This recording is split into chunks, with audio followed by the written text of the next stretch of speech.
Subscribe कीजिए हमारे YouTube channel Saxena CP classes को और बेल आइकन को प्रेस कीजिए हमारा लेटेस्ट एजुकेशनल वीडियो सबसे पहले देखने के। नमस्कार, जय हिंद दोस्तों, बहुत बहुत स्वागत है आप सभी का आपके अपने YouTube channel Saxena CP classes में। दोस्तों, आज की वीडियो में हम लोग पढ़ने वाले हैं 2011 से अब तक जितना भी आप लोगों के प्रश्न हुए हैं उन सभी प्रश्नों को मैं आज की वीडियो में कराने वाला हूं। वीडियो को आप सभी लास्ट तक देखिएगा।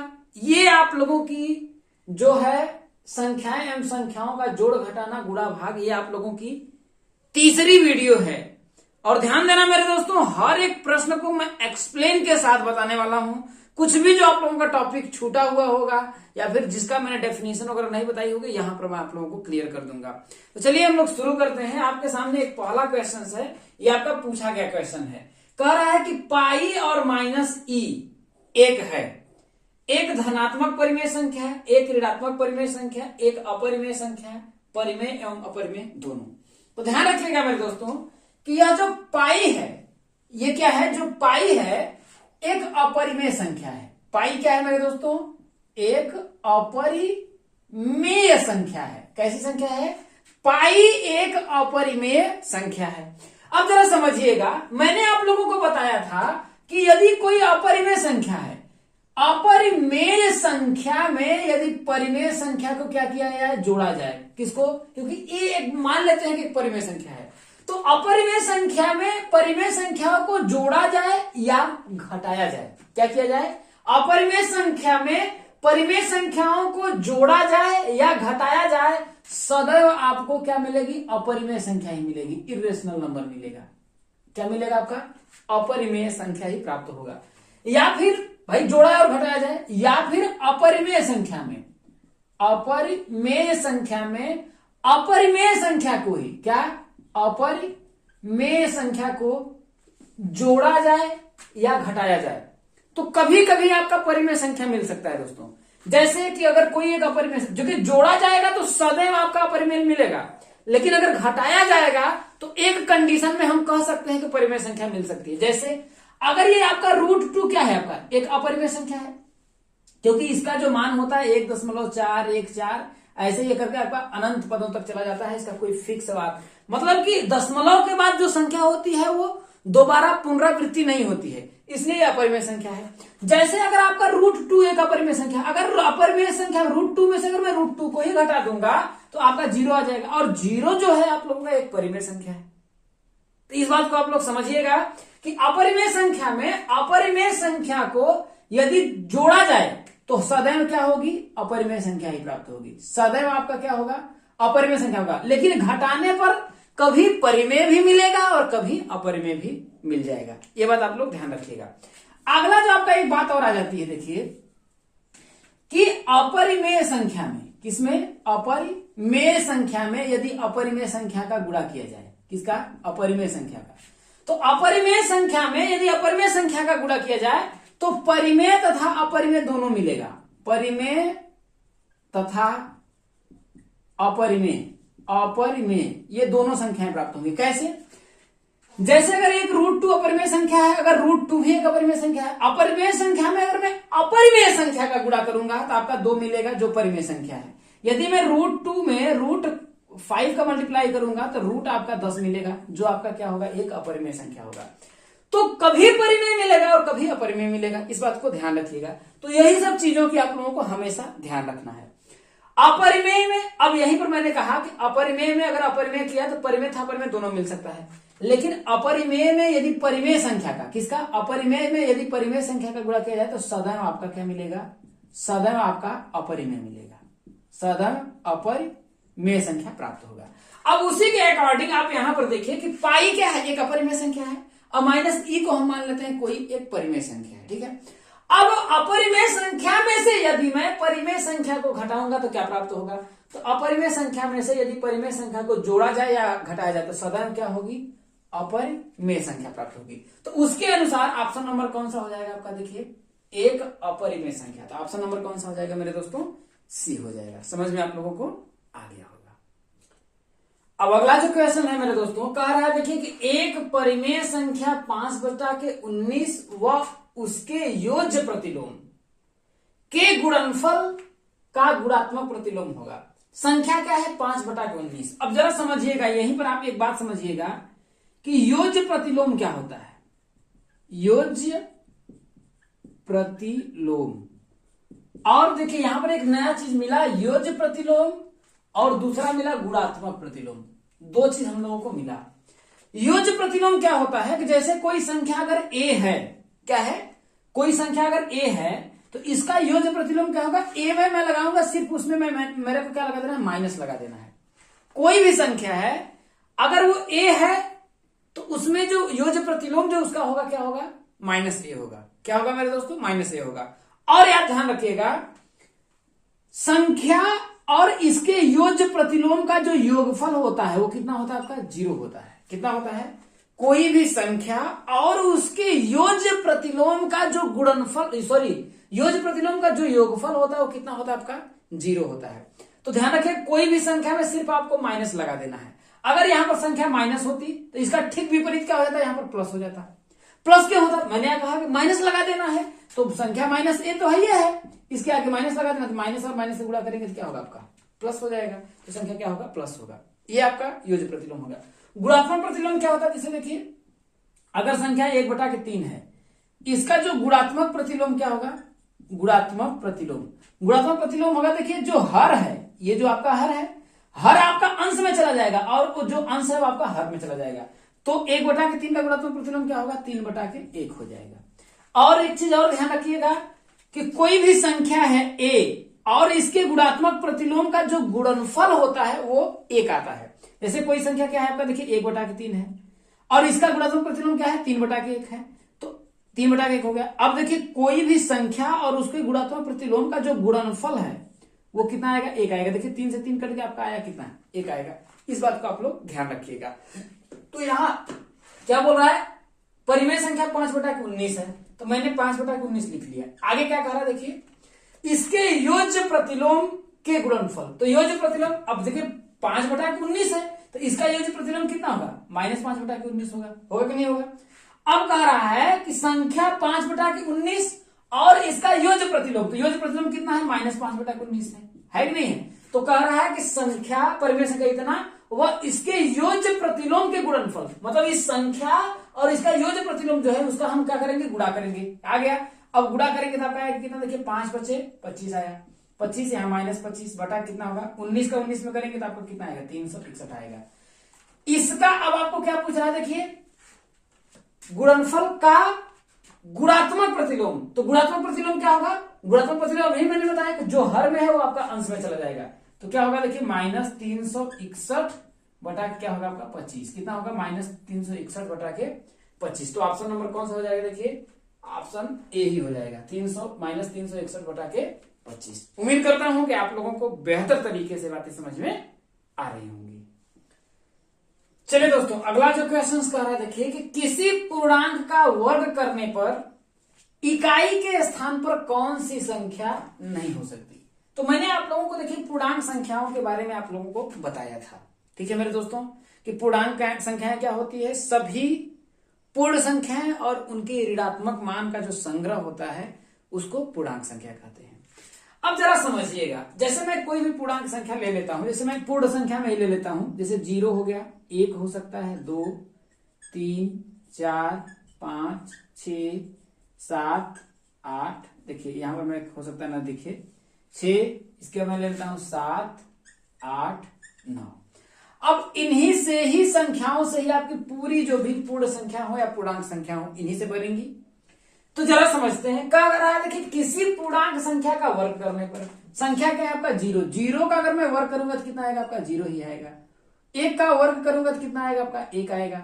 2 का वर्ग करूंगा तो आपका क्या होगा, देखिए 4 आएगा। 3 का वर्ग अगर मैं करूंगा तो 9 आएगा। 4 का वर्ग करूंगा तो आपका 16 आएगा। 5 का वर्ग करूंगा तो आपका क्या आएगा 25 आएगा। और 6 का वर्ग करूंगा तो आपका कितना आएगा 36 आएगा। 7 का वर्ग करूंगा, 7 का स्क्वायर कितना होगा आपका 49 आएगा। 8 का करेंगे तो आपका 64 आएगा और 9 का करेंगे तो आपका 81 आएगा। यही आएगा मेरे दोस्तों। ये कह रहा है किसी पूर्णांक का वर्ग करने पर इकाई के स्थान पर कौन सी संख्या नहीं हो सकती। अब जरा समझिएगा, अगर मैं वर्ग करूंगा तो देखिए 0 आ सकता है, 1 आ सकता है, 9 आ सकता है, 16। देखिए 5 तो आ ही सकता है क्योंकि 5 का स्क्वायर करेंगे तो इकाई का स्थान क्या आएगा, 5 आ गया। 1 जो है हम 9 का स्क्वायर करेंगे तब पर भी आपका इकाई के स्थान पर 1 आएगा, और 1 का स्क्वायर करेंगे तब पर भी आपका आएगा। 0 जो है मैं अगर 0 का स्क्वायर करूंगा तब पर भी आएगा, 10 का स्क्वायर करूंगा तब पर भी आएगा, 50 का स्क्वायर करूंगा तब पर भी आएगा।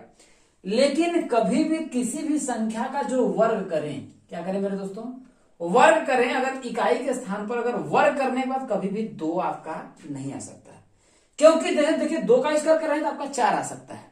ठीक है मेरे दोस्तों, 2 भी आपका नहीं आ सकता है, 8 भी आपका नहीं आ सकता है। किसी भी संख्या का अगर वर्ग करने पर आपका जो है 8 भी नहीं आ सकता है मेरे दोस्तों।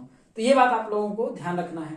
और आपका 3 भी नहीं आ सकता, देखिए 3 भी देख लीजिए, कहीं पर भी आप लोगों का नहीं आएगा, है कि नहीं। 7 भी नहीं आ सकता है। तो ये ऐसी चीजें हैं आप लोगों का जो है आपका फिक्स कर रहा है। तो इसमें से ऑप्शन नंबर कौन सा हो जाएगा मेरे दोस्तों आपका, तो वही बोल रहा है किसी पूर्णांक संख्या का वर्ग करने पर इकाई के स्थान पर कौन सी संख्या नहीं हो सकती। तो आपकी संख्या कौन सी होगी, 2 हो जाएगा, और ऑप्शन नंबर कौन सा हो जाएगा, सी हो जाएगा। उम्मीद करता हूं कि आप लोगों को समझ में आ गया होगा। चलिए दोस्तों, अगला जो क्वेश्चन है देखिए कि किन्हीं 2 परिमेय संख्याओं के बीच, आपका पूछा है कि किन्हीं 2 परिमेय संख्याओं के बीच कोई परिमेय संख्या नहीं होती है, केवल एक परिमेय संख्या होती है, अनंत परिमेय संख्या होती है, केवल एक अपरिमेय संख्या, एक परिमेय संख्या में कोई अपरिमेय संख्या नहीं होती है।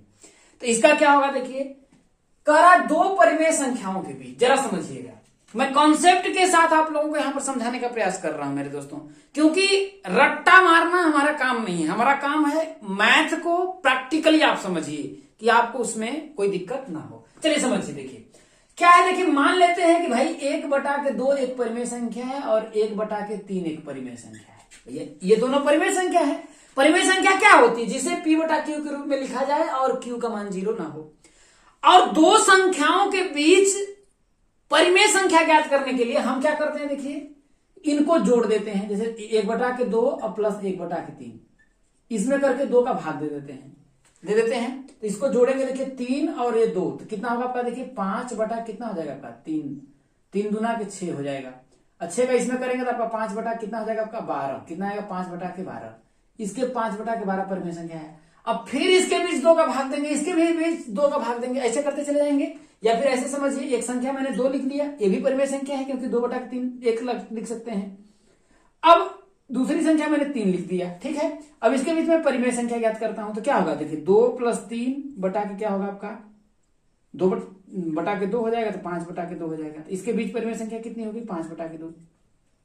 फिर इसके बीच ज्ञात करेंगे, इसके बीच भी ज्ञात करेंगे। तो इस तरीके से चाहे हम जितना मन हो उतना परिमेय संख्याएं ज्ञात कर सकते हैं। तो 2 परिमेय संख्याओं के बीच में अनंत परिमेय संख्याएं होती हैं। कितनी होती हैं, अनंत परिमेय संख्याएं होती हैं, अनंत। तो इसमें से कौन सा हो जाएगा आपका, देखिए ऑप्शन नंबर आपका सी हो जाएगा कि 2 परिमेय संख्याओं के बीच अनंत परिमेय संख्या होती है। एक चलिए दोस्तों, अगला जो क्वेश्चन है देखिए, कह रहा है कि 2 संख्याओं का योगफल तथा गुणनफल क्रमशः 11 और 18 है, तब इनके संख्याओं के व्युत्क्रमों का आपको योग पूछ रहा है। किसका, व्युत्क्रमों का योग। तो व्युत्क्रम का मतलब क्या होता है, उल्टा होता है। अब कह रहा है 2 संख्याओं का योगफल 11 है। अब जरा समझिएगा, देखिए मैं कॉन्सेप्ट के साथ आप लोगों को बता रहा हूं। ऐसे क्वेश्चनों को आप मैक्सिमम 5 से 10 सेकंड लेंगे, इससे ज्यादा क्वेश्चन नहीं लगेगा करने में। कह रहा है देखिए 2 संख्या, भाई मान लेते हैं कि एक संख्या आपकी a होगी और दूसरी संख्या क्या होगी आपकी b होगी, यही होगी। भाई मान लेते हैं, संख्या हमको नहीं पता है, एक संख्या a होगी दूसरी संख्या b होगी। अब कह रहा है योगफल, तो a + b जो होगा वो कितना होगा, देखिए a + b जो होगा, योगफल कह रहा है 11 है। a + b का मान आपको कितना दिया है, 11 दिया है। और गुणनफल कितना दिया है, 18, मतलब कि a × b का जो मान है वो कितना दिया है आपका, 18 दिया है। तो कह रहा है तब इन संख्याओं के व्युत्क्रमों का योग, संख्या क्या है आपका, देखिए एक संख्या a है और दूसरी संख्या b है। अब a का अगर हमको व्युत्क्रम अगर पता करना होगा तो क्या होगा, 1/a होगा। b का अगर हमको व्युत्क्रम पता करना होगा तो क्या होगा, 1/b होगा। तो 1/a प्लस 1/b हो गया भाई, क्योंकि इन दोनों का व्युत्क्रमों का क्या कह रहा है, इन संख्याओं के व्युत्क्रम का योग। एक संख्या आपका इतना हो गया। अब करेंगे देखिए, तो इसका 3 गुणा ए का ए में करेंगे तो होगा 1 ए, अब प्लस बी का 1 में करेंगे तो आपका बी, अब बटा के ए का बी में करेंगे तो कितना होगा ए बी। तो देखिए ए प्लस बी का मान कितना दिया है आपका, देखिए 11, ए इंटू बी का मान कितना दिया है आपका, देखिए 18, 11 बटा के 18 आपका आ गया। ऑप्शन नंबर कौन सा हो जाएगा, देखिए डी पे चला जाएगा। किस पे चला जाएगा आपका, डी पे चला जाएगा। तो इस तरीके से आप कर सकते हैं, डायरेक्ट भी कर सकते थे आप ए प्लस बी यहां पर। तो समझिए कॉन्सेप्ट अगर आप समझ ले आएंगे तो बहुत बड़ा क्वेश्चन आप लोगों का यहां पर नहीं पूछा जाता है मेरे दोस्तों, ध्यान रखिएगा। लेकिन ध्यान रखिएगा इस चैप्टर से आप लोगों का 2 नंबर का क्वेश्चन जरूर पूछा जाएगा। तो समझिए 30 में से 2 नंबर आप यहां से फिक्स कर लेंगे। ठीक है मेरे दोस्तों, चलिए आगे बढ़ते हैं। अब अगला जो क्वेश्चन है देखिए दोस्तों, कह रहा है देखिए कि 2 अंकों वाली संख्या के अंकों का योग 7 है। संख्या क्या है, 2 अंकों की है और उनके जो अंक हैं उन अंकों का जो योग है वो 7 है। यदि संख्या में 27 जोड़ दिया जाए तो अंकों का क्रम उलट जाता है, वह संख्या ज्ञात करिए। मैं इसको आप लोगों को ट्रिक के भी माध्यम से समझाने वाला हूं और डिटेल में समझाने वाला हूं। सबसे पहले दोस्तों डिटेल में समझिए। कह रहा है 2 अंकों वाली संख्या, तो संख्या देखिए 2 अंकों की है, इसका मतलब श्योर है कि वो संख्या 10 और 99 के बीच में है। ये अगर वो 2 अंकों की है तो संख्या श्योर है कि 10 और 99 के बीच में होगी। 2 अंकों की अगर संख्या है तो ये आपका फिक्स हो गया। अब जरा समझिए, हमको पता तो नहीं, अगर मैं डिटेल में करूं तो मैं मान लूंगा कि भाई इसमें देखिए ये इकाई का अंक होता है, दहाई का अंक होता है, इकाई अंक दहाई अंक। तो मान लेता हूं कि ये जो दहाई का अंक है, क्या है, दहाई का अंक आपका x है और इकाई का जो अंक है वो आपका y है। तो संख्या क्या हो जाएगी देखिए, तब आपका जो देखा जाए तो संख्या क्या हो जाएगी आपकी, देखिए x 10x और प्लस का y होगी। अब आप कहेंगे भाई संख्या xy तो भी हो सकती है, तो xy हो सकती है, वो श्योर है कि xy होगी। लेकिन 10x प्लस y अगर मैं लिख रहा हूं तो गलत मैं नहीं लिख रहा हूं, जरा समझिएगा कैसे। अगर ये आपका देखिए जैसे 94 है तो क्या मैं इसको नहीं लिख सकता हूं 90 और प्लस 4 लिख सकता हूं मेरे दोस्तों। तो 90 को मैं नहीं लिख सकता हूं 9 और गुणुत्ते, जैसे ऐसे 9 नहीं ऐसे लिख देता हूं, तो 10 गुणुत्ते 9 और प्लस 4। तो भैया 10 तो हो गया, और 9 की जगह पे मान लेते हैं वही x मैंने लिखा और 4 की जगह y पे लिखा। तो क्या मैं 10x y अगर लिख रहा हूं तो क्या गलत लिख रहा हूं, नहीं लिख रहा हूं मेरे दोस्तों। ये चीज यहां पर आप लोग समझने का प्रयास करिएगा। ठीक है, आगे क्या करा, यदि संख्या में 27 जोड़ दिया जाए। पहले संख्या 10x प्लस वाई थी, ठीक है, कहने का मतलब x y है, x y को हम ऐसे लिख सकते हैं 10x प्लस वाई, कोई गलत मैं नहीं लिख रहा हूं। इस बात को आप समझने की कोशिश करिएगा। अब जरा समझिएगा, अब कह रहा है कि संख्या में, जब संख्या में कितना जोड़ा जा रहा है, देखिए अब देखिए यहां पर योग कह रहा है 7 है, तो कहने का मतलब आपका अंक क्या है, एक x है एक y है, तो x प्लस वाई का मान आपका 7 दिया है। इसको मैं इक्वेशन नंबर फर्स्ट मान लेता हूं। सेकेंड की बात वो बोल रहा है देखिए कि संख्या में जब आप लोगों का 27 जोड़ा जाता है तो संख्या क्या है, देखिए आपका 10x प्लस वाई है, इसमें जब आप 27 जोड़ दिया जाए, बोल रहा है कंडीशन सेकेंड वाला, सेकेंड कंडीशन ये बोल रहा है कि जब इसमें आप 27 जोड़ दे रहे हो तो अंकों का क्रम उलट जाता है। अंकों का क्रम उलट जाने का मतलब कि y पहले हो जाता है, x बाद में हो जाता है। तो इसका क्या होगा, देखिए 10y प्लस x हो जाएगा, यही होगा 10y प्लस x होगा। तो इसका मतलब क्या होगा, देखिए 10y प्लस x। जब इसको अगर आप सॉल्व करें, इसको उधर अगर आप ले जाने का प्रयास करेंगे या उसको इधर, चलिए उसको मैं इधर लेता आता हूं, तो होगा देखिए 10x, ये x इधर आएगा तो माइनस का x प्लस वाई, माइनस का क्या होगा आपका 10y, ये होगा, ये 27 उधर जाएगा तो आपका कितना होगा माइनस का 27 हो जाएगा। ठीक है, अब जब मैं करता हूं तो 10x में से अगर मैं 10x को घटाऊंगा तो आपका 9x हो जाएगा, अब y में से 10y घटाऊंगा तो माइनस का क्या होगा 9y हो जाएगा, बराबर कितना होगा माइनस का आपका 27 हो जाएगा।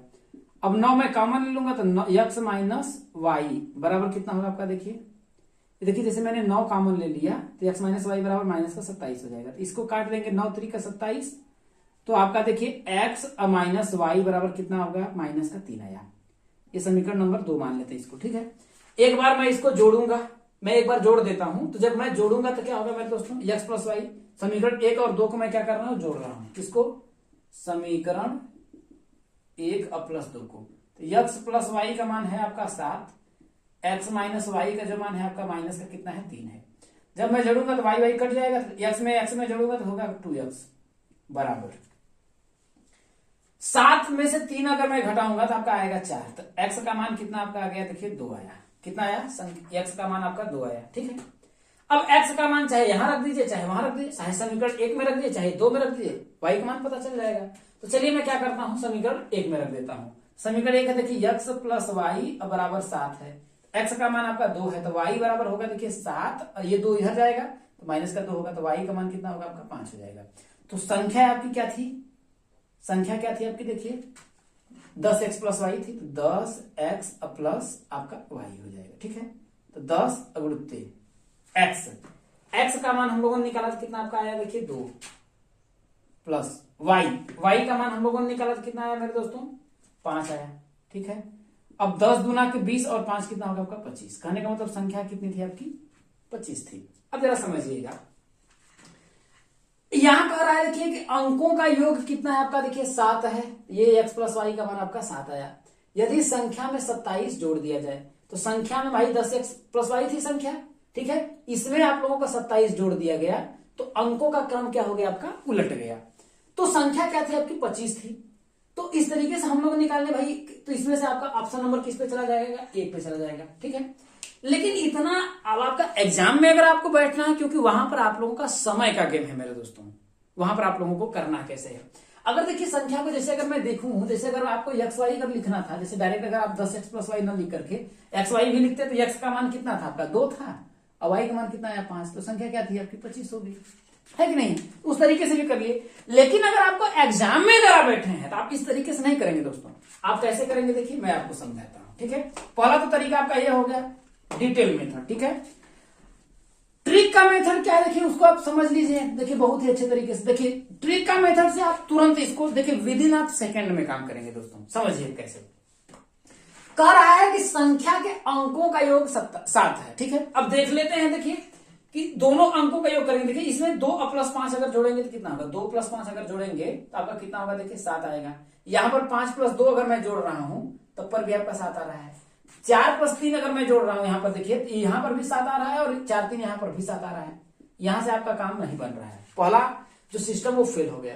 लेकिन कह रहा है यदि उसमें 27 जोड़ दिया जाए, क्या कह रहा है कि 27 अगर जोड़ दिया जाए तो अंकों का क्रम उलट जाता है। अब जरा समझिएगा, मेरे को पता है कि 25 आएगा, तो 25 में अगर मैं क्या करता हूं 27 जोड़ देता हूं, प्लस 27 में जोड़ देता हूं, तो 7 5 कितना होगा 12, 2 और 2 2 4 1 5 होगा। अब देखिए संख्या क्या थी 2 और 5 थी।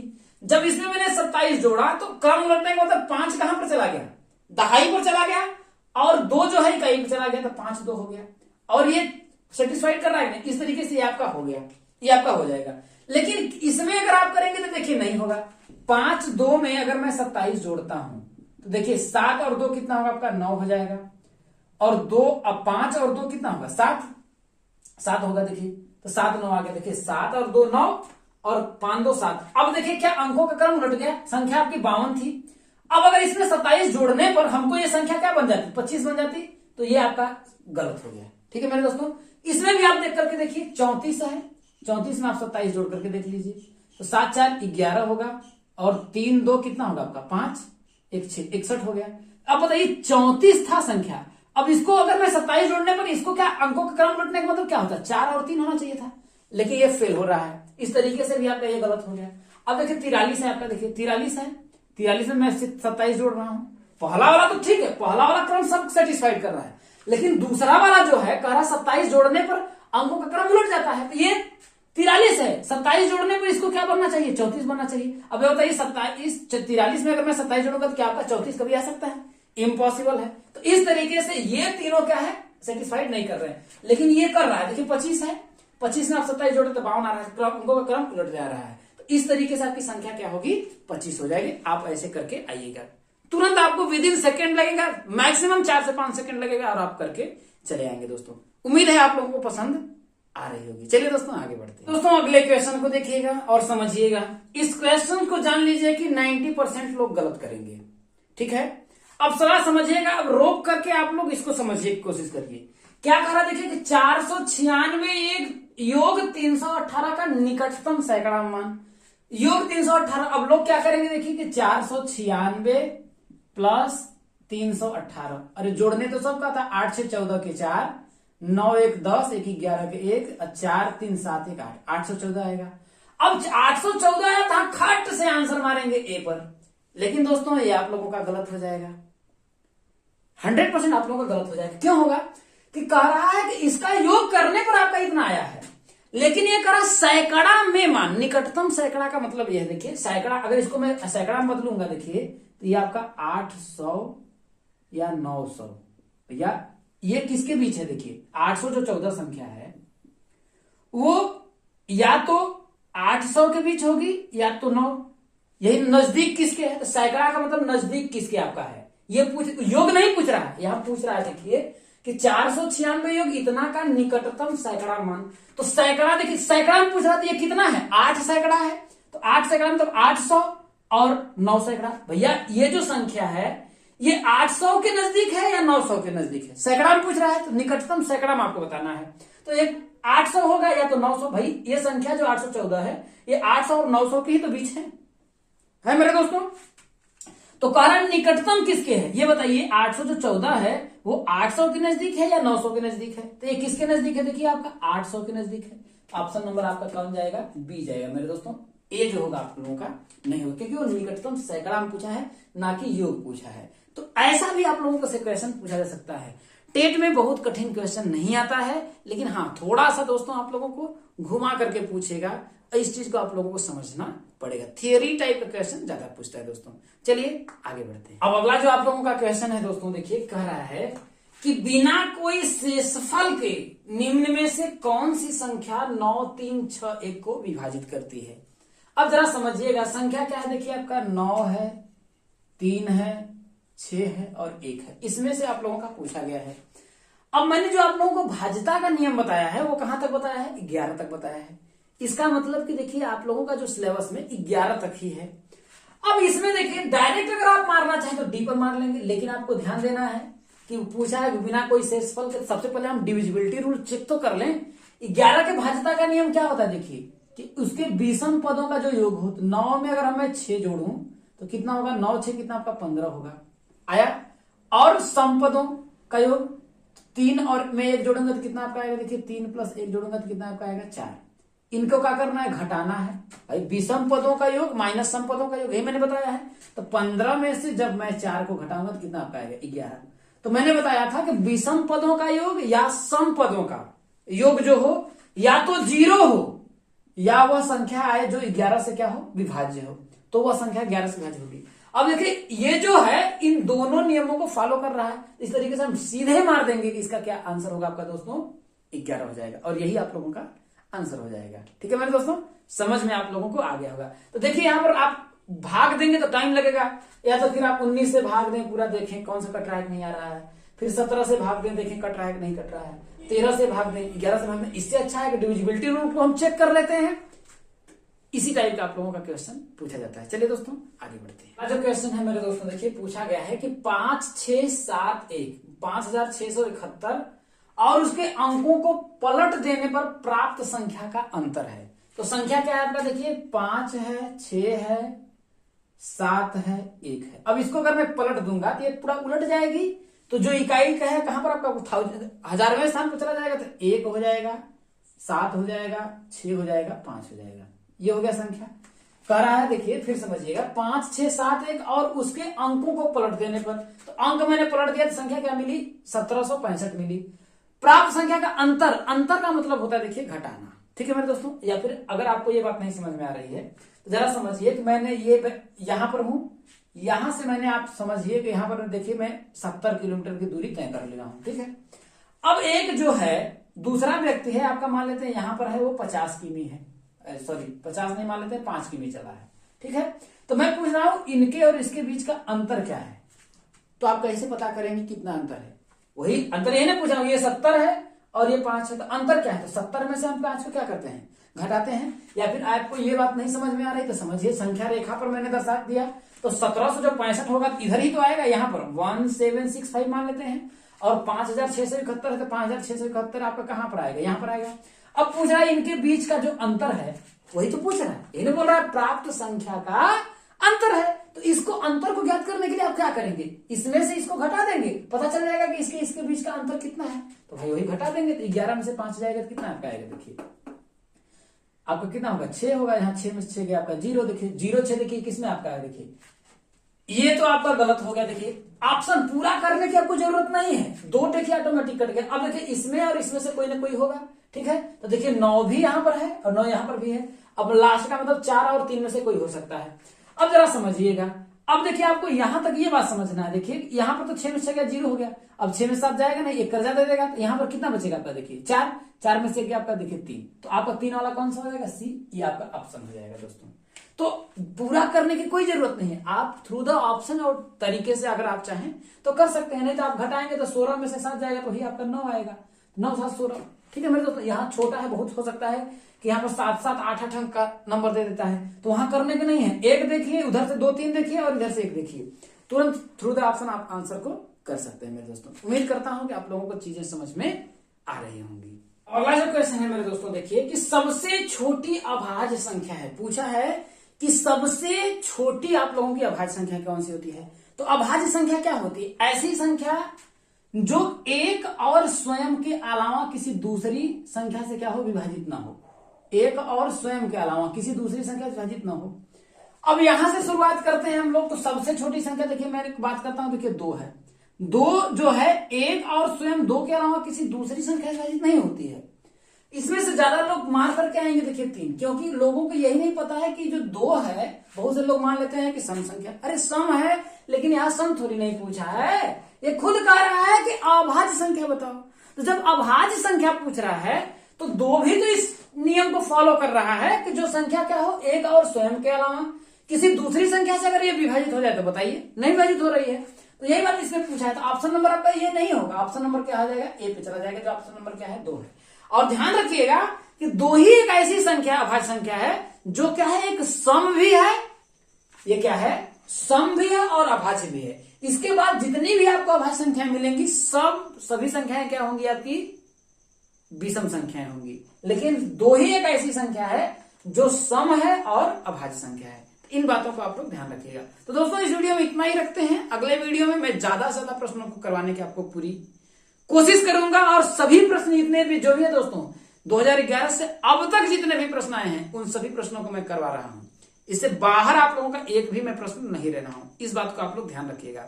तो आज की जो मेरी क्लास है आप लोगों को कैसी लगी है कमेंट करके जरूर बताइएगा। और दोस्तों नया होइएगा तो आप सभी को मेरी जरूरत है, आप सभी के सपोर्ट की जरूरत है दोस्तों। यदि आप सपोर्ट करेंगे तो ये जितनी भी चीजें हैं मैं उसको बेहतर से बेहतर बनाने का प्रयास करूंगा। तो दोस्तों आज की वीडियो में इतना ही, मिलेंगे अगले वीडियो में, तब तक के लिए दोस्तों जय हिंद।